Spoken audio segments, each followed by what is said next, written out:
ನಮಸ್ಕಾರ ವೀಕ್ಷಕರೇ, labours power Kannada ನ್ಯೂಸ್ಗೆ ಸ್ವಾಗತ. ನಾನು ವಿಜಯಲಕ್ಷ್ಮಿ. ಮತ್ತಷ್ಟು ಸುದ್ದಿಗಾಗಿ ನೋಡ್ತಾ ಇರಿ labours power Kannada news. Like ಮಾಡಿ, ಸಬ್ಸ್ಕ್ರೈಬ್ ಮಾಡಿ, ಶೇರ್ ಮಾಡುವುದು ಮರೆಯಬೇಡಿ. ಮನೆಯರ ಕುಟುಂಬದವರಲ್ಲಿ ಅವರಿಗೆ ಎಲ್ಲಾ ರೀತಿಯಿಂದ ಪರಿಹಾರ ಮುಟ್ಟಬೇಕು. ಈಗ ಅರ್ಧ ಇಲಾಖೆಯಿಂದ ಪರಿಹಾರ ಕೊಟ್ಟಿದ್ದಾರೆ. ಮುಂದೆ ಬರ್ತಕ್ಕಂಥ ದಿನಗಳಲ್ಲಿ ಆ ಯುವಕನಿಗೆ ಕುಟುಂಬಕ್ಕೆ ಸಂಬಂಧಪಟ್ಟಂತ ಏನು ಕಾನೂನುಬದ್ಧವಾಗಿ ಏನು ಒಂದು ಪರಿಶಿಷ್ಟ ಜಾತಿಯ ಒಂದು ಕಾಯ್ದೆ ಅನುಗುಣವಾಗಿ ಏನು ಎಲ್ಲಾ ಸವಲತ್ತುಗಳು ಸಿಗಬೇಕು, ಅವನು ನೌಕರಿ ಸಿಗಬೇಕು. ಅವ್ನು ನೌಕರಿ ಕೊಡುವಂತ ವ್ಯವಸ್ಥೆ ಸಿಗಬೇಕು. ಇನ್ನುವರೆಗೂ ಒಂದು ಮಾಧ್ಯಮದ ಮೂಲಕ ನಾವು ಸ್ಪಷ್ಟವಾಗಿ ಹೇಳ್ತೀನಿ, ಮುದ್ದೇಬೇಳ ತಾಲೂಕಿನಲ್ಲಿ ಬಸಮ್ಮ ಚಲವದಂತ ಒಂದು ಹುಡುಗಿನ ರೇಪನ್ನು ಮಾಡಿದ್ರು. ಆ ಹುಡುಗಿಗೆ ಇನ್ನುವರೆಗೂ ಹೊಲ ಕೊಟ್ಟಿಲ್ಲ. ಆ ಹುಡುಗಿಯಲ್ಲಿರ್ತಕ್ಕಂಥ ಎಲ್ಲ ತಂದೆ ತಾಯಿ ಬಂಧುಗಳಿಗೆ ಅವ್ರ ಕುಟುಂಬಕ್ಕೆ ಯಾವುದೇನು ನೌಕರಿ ಕೊಟ್ಟಿಲ್ಲ. ಅದಕ್ಕೆ ಉತ್ತರ ಕೊಡೋರು ಯಾರು?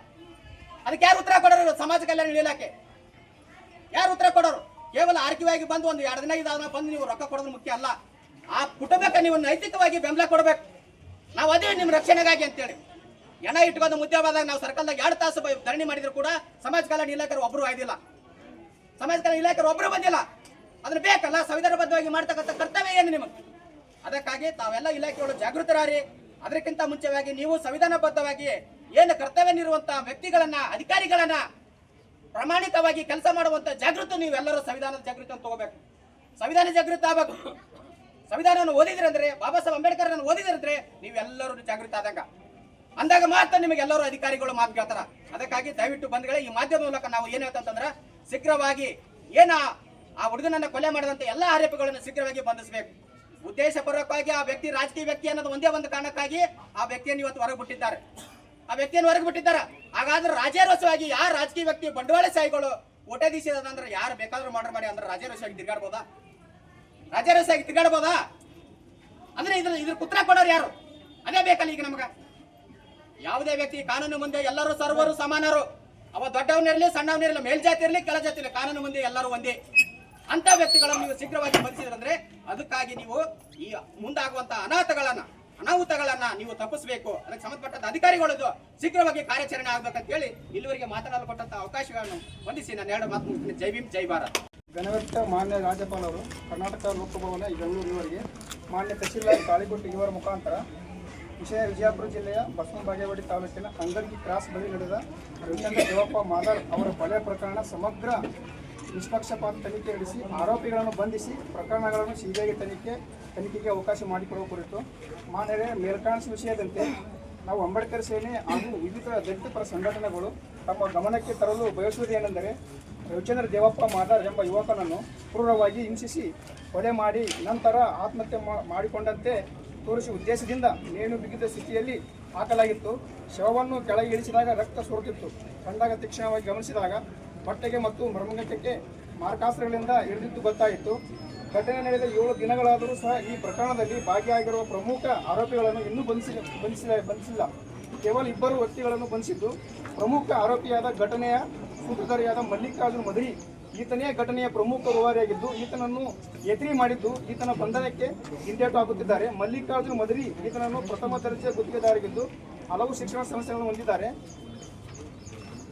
ಮತ್ತು ರಾಜಕೀಯ ಪ್ರಭಾವಿತ ವ್ಯಕ್ತಿಯಾಗಿದ್ದು ಈ ರೀತಿ ಅಮಾನವೀಯವಾಗಿ ಕೃತ್ಯವೆಸಗಿದವರು ಅವನ ವಿರುದ್ಧ ಯಾವುದೇ ಕ್ರಮ ಕೈಗೊಳ್ಳುತ್ತಿಲ್ಲ. ಜಿಲ್ಲೆಯಲ್ಲಿ ಒಂದು ರೀತಿಯ ರೌಡಿ ವರ್ತನೆಯನ್ನು ತೋರಿಸುತ್ತಾ ನನ್ನ ಏನೂ ಮಾಡೋಕ್ಕೆ ಆಗಲ್ಲ ಎನ್ನುವ ಅಹಂಕಾರದ ವರ್ತನೆಯನ್ನು ತೋರಿಸುತ್ತಿದ್ದಾನೆ. ಈ ರೀತಿ ರಾಜಕೀಯ ಪ್ರಭಾವಿತನಾಗಿರುವ ವ್ಯಕ್ತಿಯಾಗಿದ್ದರಿಂದ ಈ ಕೊಲೆಯ ಪ್ರಮುಖ ಸೂತ್ರಧಾರಿಯಾದರೂ ಈತನನ್ನು ಬಂಧಿಸಲಾಗುತ್ತಿಲ್ಲ. ಆತನ ವಿರುದ್ಧ ಸಾಕಷ್ಟು ಆರೋಪಗಳು ಮತ್ತು ನಿಖರ ಮಾಹಿತಿ ಇದ್ದರೂ ಸಹ ಇದುವರೆಗೆ ಬಂಧನವಾಗಿಲ್ಲ. ಇದರಿಂದ ಸಾರ್ವಜನಿಕರಲ್ಲಿ ಕಾನೂನಿನ ಮೇಲೆ ನಂಬಿಕೆ ಕುಸಿಯುತ್ತಿದ್ದು ಅನ್ಯಾಯವಾದ ಕುಟುಂಬಗಳಿಗೆ ನ್ಯಾಯ ದೊರೆಯುವ ಬಗ್ಗೆ ಅನುಮಾನ ಉಂಟಾಗಿದೆ. ಪ್ರಕರಣದಲ್ಲಿ ತನಿಖೆಯಲ್ಲಿ ರಾಜಕೀಯ ಒತ್ತಡ ಮತ್ತು ಪ್ರಭಾವ ಬೀರುತ್ತಿರುವ ಶಂಕೆ ವ್ಯಕ್ತವಾಗಿದೆ. ಇದರಿಂದಾಗಿ ನಿಜವಾದ ಆರೋಪಿಗಳ ವಿರುದ್ಧ ಕಾನೂನು ಕ್ರಮ ಕೈಗೊಳ್ಳುತ್ತವಾದ್ದರಿಂದ ಸಾಕ್ಷಿದಾರರು ಮತ್ತು ಮೃತರ ಕುಟುಂಬದ ಸದಸ್ಯರಲ್ಲಿ ಭಯವಾದ ವಾತಾವರಣ ನಿರ್ಮಾಣವಾಗಿದೆ. ಆದ್ದರಿಂದ ತಮ್ಮ ಗೌರವಾನ್ವಿತ ಅಧಿಕಾರದ ಮೂಲಕ ರಾಜ್ಯ ಸರ್ಕಾರ ಮತ್ತು ಸಂಬಂಧಿಸಿದ ಪೊಲೀಸ್ ಅಧಿಕಾರಿಗಳಿಗೆ ಸೂಕ್ತ ನಿರ್ದೇಶನ ನೀಡಬೇಕಾಗಿ ವಿನಮ್ರವಾಗಿ ಬೇಡಿಕೊಳ್ಳುತ್ತೇವೆ. ಒಕ್ಕೂಟಗಳು ಕೊಲೆ ಪ್ರಕರಣದ ಎಲ್ಲ ಆರೋಪಿಗಳನ್ನು, ವಿಶೇಷವಾಗಿ ಪ್ರಭಾವಿ ಆರೋಪಿಯನ್ನು ತಕ್ಷಣ ಬಂಧಿಸಲು ಕ್ರಮ ಕೈಗೊಳ್ಳಬೇಕು. ಸಾಕ್ಷಿದಾರರು ಮತ್ತು ಹಾಗೂ ಮೃತರ ಕುಟುಂಬಕ್ಕೆ ಸೂಕ್ತ ರಕ್ಷಣೆ ಒದಗಿಸಬೇಕು. ಮಲ್ಲಿಕಾರ್ಜುನ್ ಮದರಿ ಆರ್ಥಿಕವಾಗಿ ರಾಜಕೀಯವಾಗಿ ಹೆಚ್ಚಿನ ಪ್ರಭಾವ ಹೊಂದಿರುವುದರಿಂದ ಸಾಕ್ಷಿಗಳನ್ನು ನಾಶಗೊಳಿಸುವ ಸಾಧ್ಯತೆ ಇರುವುದರಿಂದ ಆರೋಪಿಯ ಚರ ಮತ್ತು ಸ್ಥಿರ ಆಸ್ತಿಯನ್ನು ಮುಟ್ಟುಗೋಲು ಹಾಕಿಕೊಳ್ಳಬೇಕು. ಮಲ್ಲಿಕಾರ್ಜುನ್ ಮದರಿ ಮತ್ತು ಇತರೆ ಗುತ್ತಿಗೆದಾರರು ಭಾಗಿ ಇರುವುದರಿಂದ ಅಂತಹ ಗುತ್ತಿಗೆದಾರರ ಪರವಾನಗಿಯನ್ನು ಸರ್ಕಾರವು ತಕ್ಷಣದಿಂದಲೇ ಜಾರಿಗೆ ಬರುವಂತೆ ಸಂಪೂರ್ಣವಾಗಿ ರದ್ದು ಮಾಡಿಸುವುದು. ನೊಂದ ಕುಟುಂಬಕ್ಕೆ ಸೂಕ್ತವಾದ ಆರ್ಥಿಕ ಪರಿಹಾರ ಒದಗಿಸಬೇಕು. ಮೃತ ಕುಟುಂಬದ ಒಬ್ಬರಿಗೆ ಸರ್ಕಾರಿ ಉದ್ಯೋಗ ನೀಡಬೇಕು. ಅಗತ್ಯವಿದ್ದಲ್ಲಿ ಈ ಪ್ರಕರಣಗಳನ್ನು ಸಿಬಿಐಗೆ ತನಿಖೆ ವಹಿಸುವುದು. ಆದ್ದರಿಂದ ತಾವುಗಳು ಈಗಲೇ ಮಧ್ಯಪ್ರವೇಶಿಸಿ ನೊಂದ ಕುಟುಂಬಕ್ಕೆ ನ್ಯಾಯ ದೊರಕಿಸಿಕೊಡಬೇಕು ಹಾಗೂ ಆರೋಪಿಗಳನ್ನು ಕಠಿಣ ಶಿಕ್ಷೆಗೆ ಗುರಿಪಡಿಸಬೇಕು ಎಂದು ಅಂಬೇಡ್ಕರ್ ಸೇನೆ ಹಾಗೂ ವಿವಿಧ ದಲಿತ ಸಂಘಟನೆಗಳ ಪರವಾಗಿ ಸುದೀರ್ಘ ಪತ್ರವನ್ನು ತಮಗೆ ಸಾರ್ವಜನಿಕವಾಗಿ ಸಲ್ಲಿಸುತ್ತೇನೆ. ಧನ್ಯವಾದಗಳು. ಜೈ ಭೀಮ್. ಬಸವಘಟನೆಯವರಿಗೆ ಧನ್ಯವಾದಗಳು. ನಾವು ಈ ಒಂದು ಪ್ರತಿಭಟನೆ ಹಮ್ಮಿಕೊಂಡಿರೋದು ನೇರವಾಗಿ ಪೊಲೀಸ್ ಇಲಾಖೆ ವಿರುದ್ಧ. ಇದು ನೇರವಾಗಿ ನಾವು ಪೊಲೀಸರನ್ನು ಏನಪ್ಪ ಅಂದ್ರೆ ಆರೋಪ ಮಾಡ್ತಕ್ಕಂಥದ್ದು. ಯಾಕಪ್ಪ ಅಂದರೆ ಈ ರೀತಿಯಾಗಿರ್ತಕ್ಕಂಥ ವ್ಯವಸ್ಥೆ ನಾವಿಲ್ಲಿ ಬಂದು ಪ್ರತಿಭಟನೆ ಮಾಡ್ತಕ್ಕಂಥ ವ್ಯವಸ್ಥೆಯನ್ನು ಉಂಟು ಮಾಡ್ತಿರ್ತಕ್ಕಂಥದ್ದೇ ಪೊಲೀಸ್ ಇಲಾಖೆ. ಕಾರಣ ಏನಪ್ಪ ಅಂದ್ರೆ ಒಬ್ಬ ವ್ಯಕ್ತಿಯನ್ನು ಯಾವನೇ ಇರಲವ, ಆ ಜಾತಿ ಈ ಜಾತಿ, ಒಬ್ಬ ದಲಿತ ಅಂತಲ್ಲ, ಬೇರೆ ಜಾತಿ ಯಾವುದೋ ಒಬ್ಬ ವ್ಯಕ್ತಿಯನ್ನು ಹಿಂಸೆಯಾಗಿ ಬರ್ಬರವಾಗಿ ಅವನ ಮರ್ಮಾಂಗಗಳನ್ನು ಕತ್ತರಿಸಿ ಹೊಲ್ತಾರಪ್ಪ ಅಂದ್ರೆ ಅದನ್ನು ಕಾಪಾಡದೇ ಇರತಕ್ಕಂಥದ್ದು ಏನಪ್ಪ ಅಂದ್ರೆ ಯಾವ ರೀತಿಯಾಗಿರ್ತಕ್ಕಂಥ ಒಂದು ಏನಪ್ಪ ಅಂದ್ರೆ ಅಮಾನವೀಯ ತೋರಿಸ್ತದೆ ಅಂತಕ್ಕಂಥದ್ದು. ಹೌದಾ? ಇದೇನಪ್ಪ ಅಂದ್ರೆ ನಮ್ಮ ಇಲಾಖೆ ತಲೆ ತಗ್ಸಕ್ಕಂಥ ಕೆಲಸ ಮಾಡೋದು. ಈ ರೀತಿಯಾಗಿರ್ತಕ್ಕಂಥ ಕೆಲಸ ಮಾಡ್ತಕ್ಕಂಥದ್ದು ಸರಿಯಲ್ಲ. ಯಾಕಪ್ಪ ಅಂದ್ರೆ ನೀವು ಇಂಥ ಒಂದು ಅಯೋಗ್ಯ ನನ್ನ ಮಕ್ಕಳಿಗೆ ನೀವು ಪ್ರೊಟೆಕ್ಟ್ ಮಾಡೋದ್ರಿಂದ ನಿಮಗೇನು ಲಾಭ? ನಿಮ್ಗೆ ಯಾವ ರೀತಿಯಾಗಿರ್ತಕ್ಕಂಥ ಅವರು ನೀವೇ ಯಾವ್ರಿಗೆ ಸೆಲೆಕ್ಟ್ ಮಾಡಬೇಕು ಅಂತ ಕೊಳ ಅದಾವು. ಅವ್ರಿಗೆ ನೀವು ಸೆಲೆಕ್ಟ್ ಮಾಡೋದ್ರಾಗೇನು? ಒಬ್ಬ ಬಡವರಿಗೆ ನ್ಯಾಯ ಕೊಡ್ರಿ, ಒಬ್ಬ ಬಡವರಿಗೆ ಚೆನ್ನಾಗಿ ಮಾತಾಡ್ರಿ, ನಿಮ್ಮನ್ನ ಪೂಜೆ ಮಾಡ್ತಾರೆ ಅವ್ರು ಜಗಲ್ ಮೇಲೆ ಇಟ್ಟು. ನಮ್ಮ ತಾಯಿ, ನಮ್ಮ ತಂದೆ, ನಮ್ಮ ಪೊಲೀಸ್ ಇಲಾಖೆ, ನಮ್ಮ ದೇವರು ಅಂತೇಳಿ ಪೂಜೆ ಮಾಡ್ತಾರೆ. ಅಂಥ ಬಡವರಿಗೆ ನೀವು ನ್ಯಾಯಯುತವಾಗಿ ಕಾನೂನುಬದ್ಧವಾಗಿ ನೀವೇನಪ್ಪ ಅಂದ್ರೆ ನ್ಯಾಯ ಕೊಟ್ಟರೆ ಅವ್ರು ಪೂಜೆ ಮಾಡ್ತಾರೆ. ಇಂಥ ದಲಿತ ನನ್ನ ಮಕ್ಕಳಿಗೆ ನೀವು ಅವ್ರಿಗೆ ಪ್ರೊಟೆಕ್ಟ್ ಕೊಟ್ಟರೆ ನಿಮಗೆ ಯಾವ ರೀತಿ ಮತ್ತೆ ನೀವು ಹೋಗೋದು ಅವ್ರಿಗೆ ನಮಸ್ಕಾರ ಅನ್ನೋದು. ದಯವಿಟ್ಟು ಇದೇನಪ್ಪ ಅಂದರೆ ನೀವು ಕಾನೂನು ತಲೆ ತಗ್ಸತಕ್ಕಂಥ ಕೆಲಸ. 4 ಮುಖಗಳ 3 ಮುಖಗಳು ಕಾಣ್ತಾವೆ, 4ನೇ ಮುಖನೇ ನೀವು ಅಂತಕ್ಕಂಥ ಸಿಂಹ. ಆ ರೀತಿಯಾಗಿರ್ತಕ್ಕ ಒಂದು ಪವರ್, ಒಂದು ಅಧಿಕಾರ ಹೊಂದಿರತಕ್ಕಂಥ ನೀವುಗಳೇ ಈ ರೀತಿಯಾಗಿರ್ತಕ್ಕಂಥ ಒಂದು ಅಸಡ್ಡ ಮನೋಭಾವವನ್ನು ತೋರಿದ್ರೆ ಮುಂದೆ ಕಾನೂನು ಯಾವ ರೀತಿ ಹೋಗುತ್ತೆ, ಸಮಾಜ ಯಾವ ರೀತಿಯಲ್ಲಿ ಹೋಗ್ತಕ್ಕಂಥದ್ದು ಭಾಳ ನಿಕೃಷ್ಟವಾಗಿರ್ತಕ್ಕಂಥ ಒಂದು ಪರಿಸ್ಥಿತಿ ಹೋಗುತ್ತೆ. ಅದಕ್ಕಾಗಿ ದಯವಿಟ್ಟು ನಮ್ಮ ಈ ಪ್ರತಿಭಟನೆ ಮೂಲಕ ಏನಪ್ಪ ಅಂದ್ರೆ ನೇರವಾಗಿ ಡಿವೈಎಸ್ಪಿ ಸಾಹೇಬರಿಗೆ ಅವರಿಗೆ ಇಂಥ ಒಂದು ಕೊಂಕು ವಿಷಯಗಳನ್ನು ಬಿಟ್ಟು ನೇರವಾಗಿ ಏನಪ್ಪ ಅಂದ್ರೆ ನೀವೇನೇ ಮಾಡಿದ್ರು ಬಿಡಲ್ಲ.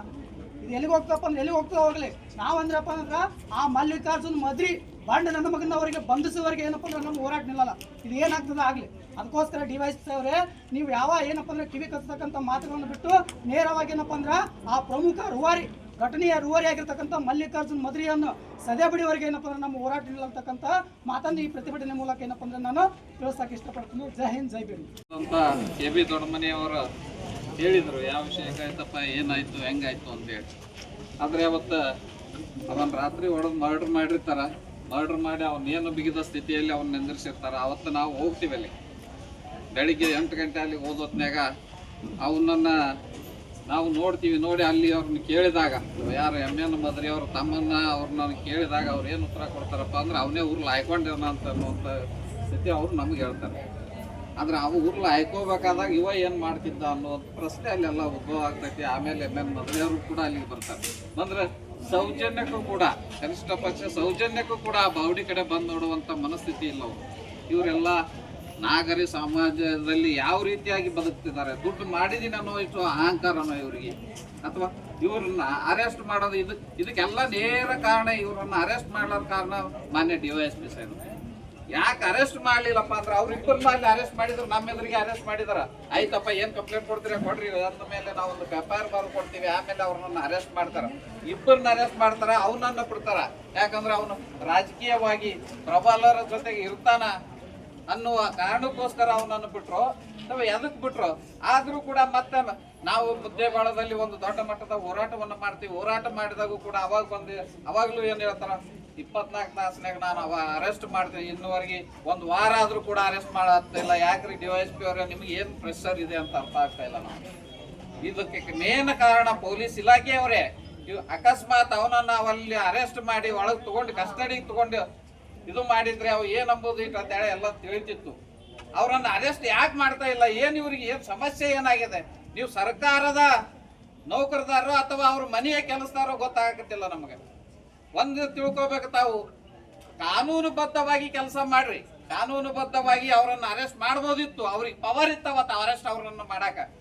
ಅವ್ರಿಗೆ ಪವರ್ ಇದ್ರು ಕೂಡ ಅರೆಸ್ಟ್ ಮಾಡಕ್ ತಯಾರಿಲ್ಲಪ್ಪ ಅಂತಂದ್ರೆ ಇವ್ರು ಎಷ್ಟರ ಮಟ್ಟಿಗೆ ರಾಜಕೀಯ ಪ್ರಭಾವಕ್ಕೆ ಒಳಗಾಗ್ಯಾರ ಅಂತೇಳಿ ನಮ್ಗೆ ಕಂಡು ಬರ್ತೈತಿ. ಅದಕ್ಕಾಗಿ ಇದು ಇನ್ನೂ ಇವತ್ತು ಏನು ಮುದ್ದೇಬೇಳೆ ತಾಲೂಕದಲ್ಲಿ, ಇದು ತಾಳಿಕೋಟೆ ತಾಲೂಕಿನಲ್ಲಿ ಒಂದು ಹೋರಾಟವನ್ನು ಹಮ್ಮಿಕೊಂಡಿದ್ದಾರೆ. ಇನ್ನು ಇದೇ ಒಂದು ಹೋರಾಟ ಅಲ್ಲ, ಇಡೀ ನಮ್ಮ ಜಿಲ್ಲೆಯಾದ್ಯಂತ ಎಲ್ಲಾ ತಾಲೂಕುಗಳಿಂದ ಜನ ಸೇರಿಸಿ ಮುಂದ ಮಾನ್ಯ ಡಿವೈಎಸ್ಪಿ ಸಸ್ಪೆಂಡ್ ಆಗುವವರೆಗೂ ಕೂಡ ಹೋರಾಟವನ್ನ ನಾವು ಇನ್ನು ತಕ್ಕೊಳ್ಳೋದಿಲ್ಲ. ಆ ರೀತಿಯಾದ ಒಂದು ಹೋರಾಟವನ್ನ ರೂಪಿಸಬೇಕಾಗ್ತದೆ. ದಯವಿಟ್ಟು ಈ ಇಮಿಡಿಯೇಟ್ ಆಗಿ ಅವನನ್ನ ಬಂಧಿಸಿ, ಈ ಸಮಾಜದಲ್ಲಿ ಕಾನೂನು ಇದೆಯಪ್ಪ, ಕಾನೂನನ್ನ ಪಾಲಿಸ್ತಾರ ಅನ್ನುವಂತ ಈ ಸಮಾಜಕ್ಕೆ ತಾವು ತೋರಿಸ್ಬೇಕಾಗಿದೆ. ಇನ್ನುವರೆಗೂ ಕೂಡ ಅರೆಸ್ಟ್ ಮಾಡಿಲ್ಲಪ್ಪ ಅಂತಂದ್ರೆ ಇವ್ರು ಯಾವ ರೀತಿಯಾಗಿ ಇವರು ತಮ್ಮ ಕೆಲಸವನ್ನ ಮಾಡ್ತಿದಾರ ಅನ್ನೋದು ನಮಗೆ ಕಂಡು ಬರ್ತೈತಿ. ಅದಕ್ಕೋಸ್ಕರ ಮಾನ್ಯ ಡಿವೈಎಸ್ಪಿ ಸಾಹೇಬರು ಕೂಡಲೇ ಅವರನ್ನ ಅರೆಸ್ಟ್ ಮಾಡ್ರಿ. ಇನ್ನುವರೆಗೆ ಒಂದು ವಾರ ಕಳೆದ್ರು ಕೂಡ ಅರೆಸ್ಟ್ ಮಾಡಾಕತ್ತಿಲ್ಲಪ್ಪ ಅಂತಂದ್ರೆ ಇದು ಎಂತ ಮನಸ್ಥಿತಿ ಇರ್ಬೋದು, ಅಥವಾ ಇವ್ರಿಗೆ ಯಾವ ರೀತಿಯಾದ ಒಂದು ಪ್ರೆಷರ್ ಬಂದಿರ್ಬೋದು ಅನ್ನೋದು ನಾವು ಇಂಥ ಪ್ರೆಷರ್ಗಳಿಗೆ ತಾವು ಕೂಡ ಮನ್ನಣೆಯನ್ನು ಕೊಟ್ಟಾಗ ನಮ್ಮ ದಲಿತ ಸಮಾಜ, ದಲಿತ ಯುವಕರ ಮರ್ಡ್ರು ಮತ್ತು ದಲಿತದಲ್ಲಿ ಆಗುವಂತ ಅತ್ಯಾಚಾರ ಅನಾಚಾರಗಳಿಗೆ ಒನೆ ದಲಿತರ ಮಾನ ಪ್ರಾಣ ಹಕ್ಕುಗಳನ್ನ ಕಾಪಾಡುವಂತ ಇಲಾಖೆನ ಕುಂತು ಇನ್ನುವರೆಗೆ ಅರೆಸ್ಟ್ ಮಾಡ್ತಾ ಇಲ್ಲಪ್ಪ ಅಂತಂದ್ರ ಈ ಇಲಾಖೆಯ ವಿರುದ್ಧನೇ ನಾವು ಇನ್ನೂ ದೊಡ್ಡ ಮಟ್ಟದ ಹೋರಾಟವನ್ನ ನಾವು ರೂಪಿಸ್ತೀವಿ. ಇನ್ನೂ ಮುದ್ದೇಬಾಳಿಂದ ಡಿವೈಎಸ್ಪಿ ಆಫೀಸ್ ವರೆಗೆ ಹೋರಾಟ ನಾವು ಪ್ರಾರಂಭ ಮಾಡ್ತೀವಿ. ಇದು ಇನ್ನೂ ಒಂದೇ ಹಂತದ ಹೋರಾಟ, ಇನ್ನೂ ಹಂತವಾದ ಹೋರಾಟವನ್ನ ನಾವು ಹೈಕೋತೀವಿ. ಆದಷ್ಟು ಬೇಗ ಹೋರಾಟ ಮಾಡ್ರಿ, ಆದಷ್ಟು ಬೇಗ ಅವರನ್ನ ಅರೆಸ್ಟ್ ಮಾಡ್ರಿ ಅಂತ ಹೇಳ್ತಾ, ನಾವು ಹೋರಾಟ ಮಾಡದಿದ್ರು ಪರವಾಗಿಲ್ಲ, ಮಾರಾಟ ಆಗಬಾರ್ದು ಅಂತೇಳಿ ಹೇಳ್ತಾ, ನಮ್ಮ ಬಾಬಾ ಸಾಹೇಬ್ ಅಂಬೇಡ್ಕರ್ ಅವರು ಅದನ್ನೇ ಹೇಳಿದ್ರು, ನೀವು ಹೋರಾಟ ಮಾಡದಿದ್ರು ಪರವಾಗಿಲ್ಲ, ಮಾರಾಟ ಆಗಬಾರ್ದು ಅಂತ. ಅಷ್ಟು ನೋವಿನಿಂದ ಹೇಳಿರ್ಬೋದು ಅವರು. ಆದ್ರೆ ನೀವು ಕೆಲಸ ಮಾಡ್ರಿ, ನಿಯತ್ತಾಗಿ ಕೆಲಸ ಮಾಡ್ರಿ.